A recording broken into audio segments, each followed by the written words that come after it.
Mengawal informasi kita yang pertama, pemirsa, 3 mobil barang bukti dalam kasus minyak ilegal yang tersimpan di belakang halaman Mapolres Banyuasin, tepatnya depan kantor Badan Pusat Statistik Kabupaten Banyuasin, ludes terbakar.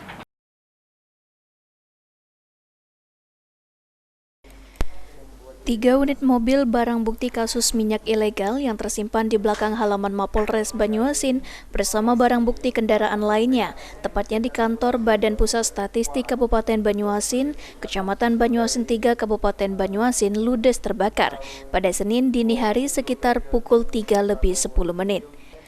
Tidak ada korban dalam peristiwa ini karena di saat kejadian sedang sepi dari aktivitas. Belum diketahui pasti penyebab terbakarnya 3 unit mobil barang bukti tersebut. Api tiba-tiba muncul di sekitar lokasi kejadian dan mengenai kendaraan lainnya yang diduga masih menyimpan sedikit minyak ilegal. Api dengan cepat berkobar dengan mengeluarkan asap hitam pekat. Api berhasil dipadamkan sekitar 1 jam lebih. Menghindari hal yang tidak diinginkan, di lokasi kejadian dipasang garis polisi. Senin pagi, 3 mobil yang terbakar itu masih tersimpan dengan kondisi gosong. Polres Banyuasin sendiri belum bisa memberikan komentar terkait terbakarnya mobil barang bukti tersebut. Surya di PAL TV.